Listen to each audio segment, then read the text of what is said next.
Thank you very much, Yue Shen, for the very nice introduction, and I'm very glad to be here on behalf of UNESCO. So first of all, I would like to thank the organizers for their kind invitation to attend this international conference about under the Intangible Cultural Heritage and Museums project. It is indeed a great pleasure for me to join you on behalf of the Secretariat of the 2003 Convention for the Safeguarding of Intangible Cultural Heritage. And our Secretary of the 2003 Convention, Mr. Tim Curtis, he regrets very much that he cannot be here in person with you today due to other obligations, but he asked me to send his best regards and is looking forward to receiving the outcomes of our debates today and tomorrow. And we would like to congratulate the multinational team of accredited NGOs for the successful implementation of the project, focusing on exploring the variety of approaches, interactions, and practices on intangible cultural heritage in museums. The team has successfully organized 4 international conferences and expert meetings in Netherlands, Italy, Switzerland, and France, which give us the possibility to discuss different issues, including diversity, participation, urbanized society, and innovation, as Yue has just presented. So today we are gathering here for the 5th conference to talk about the role of cultural policies in relation to ICH and museums. Museums are still often perceived as dusty places with huge collections mainly for researchers and students. However, the role of museums is rapidly changing.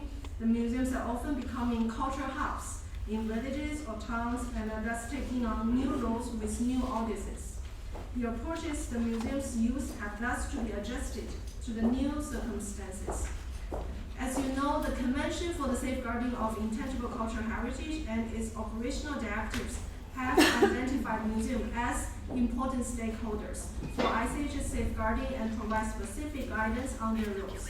Museums are asked to involve practitioners and barriers in their work and introduce participatory approaches to presenting intangible cultural heritage as living heritage. They are encouraged to focus on the continuous recreation and transmission of knowledge and skills necessary for safeguarding ICH, rather than on the objects that are associated with it, and involve practitioners and barriers in development and management of museum programs. While some museums have started engaging in the implementation of the convention, many are not yet sufficiently familiar with the key concepts of the convention and the specific role of communities and barriers as the stewards of safeguarding process. New and innovative approaches are therefore required so that museums can support communities and groups more effectively in their safeguarding efforts. And networking and capacity building are the key to raise awareness of museums for their role and support them in developing viable approaches. As you know, under the Global Capacity Building Program, UNESCO developed thematic training materials and guidance tools that cover topics from key concepts of the convention to the broad range of safeguarding measures, and also providing trainings and advices to the state parties on the development or adaptation of cultural policies for safeguarding intangible cultural heritage. Through the implementation of the program, we can see real progress in implementing the convention and safeguarding ICH across the region in recent years. European countries advanced in redesigning institutional infrastructures, revising ICH-related policies, improving inventory methods and systems, and developing ICH measures. We can also see a strengthened dialogue between the different stakeholders and active involvement of civil society, non-governmental organizations, expert and research centers, as well as museums in activities at the local and national levels. And for me personally, I'm very glad to be given this opportunity to be with you today. And as Mr. Sergio has just said, we are here to learn, to gain, and to listen and be inspired from you about interesting work being done in the context of intangible cultural heritage and museum project, and the discussions of this conference around heritage policies that are on the intersection between museum and ICH in the European context. So I shall be very happy that to have further discussion with you on this topic, and also about the ICH and cities project that I'm currently working on, and I would be more than happy to bring this back to UNESCO and share with my colleagues. So with your permission, I will now make a very short presentation and to give you a quick overview of how the Convention and its fundamental text addresses the role of museum in the safeguarding of intangible cultural heritage.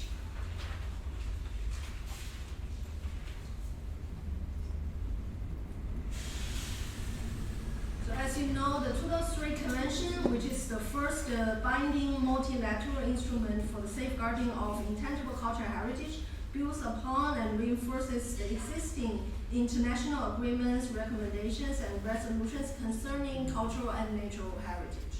The Convention serves as framework for developing policies that reflect current international thinking in presenting cultural diversity and safeguarding ICH.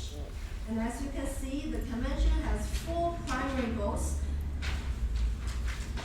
which including the viability of community and groups, ensure respect for mutual appreciation, raise awareness, and foster international cooperation and assistance.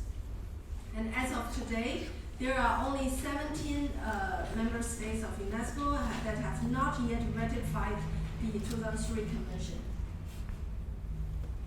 But before I go to the Convention and the fundamental text, I would like to underline that the recognition of these key concepts for safeguarding ICH guide all the work undertaken in support of safeguarding ICH in the context of the Convention. So when we talk about the key concepts, we are highlighting the intergeneration transmission, the community participation as the key, and the living and dynamic nature of the heritage. And let us start with the 2003 Convention. That the Convention text itself does not really make any direct reference to museums, but several indirect references to functions of museums and activities carried out by museums can be found. For example, in Article 2, in the definition, where we talk about safeguarding means measures aimed at ensuring the viability of intangible cultural heritage, including the identification, documentation, research, preservation, protection, promotion, enhancement, and transmission, particularly through formal and non-formal education, as well as the revitalization of various aspects of such heritage. Then in Article 13, we also talk about other measures for safeguarding that encourage state parties, on one hand, to foster scientific, technical, and artistic studies, as well as research methodology, and on the other hand, to establishing documentation institutions for the intangible cultural heritage and facilitating access to them. And with Article 14, we talk about education, awareness raising, and capacity building, in particular management and scientific research. While the Convention didn't refer to a museum directly, the operational directives, which was developed a few years later, first adopted in 2008, and the latest update was by the 7th General Assembly in June last year. In Chapter 4 on rising awareness about ICH, had made clear reference to museums in paragraph 109, and then in paragraph 118.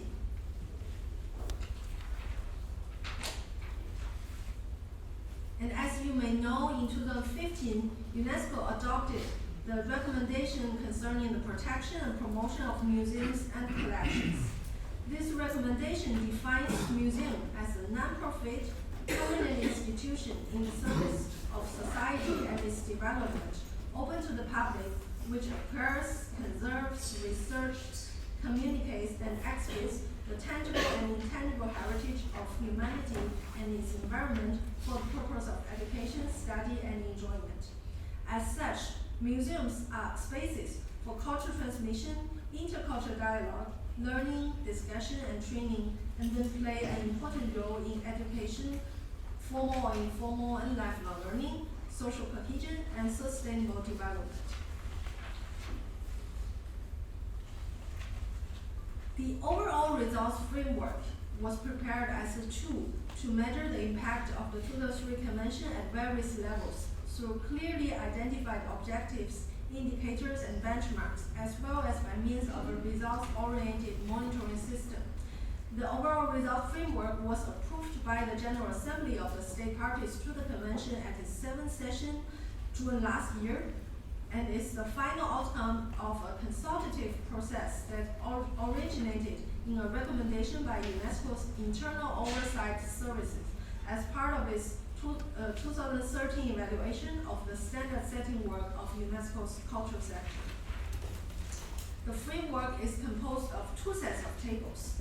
The first one includes the high-level framework where the impacts, expected outcomes, and 8 thematic areas are identified, and a set of 26 core indicators have been established. And the second table presents the core indicators and an associated set of 86 assessment factors arranged by the thematic areas. And as you can see, under the thematic area institutional and human capacity, museums, together with other institutes, are identified as one of the factors to be assessed for the core indicators.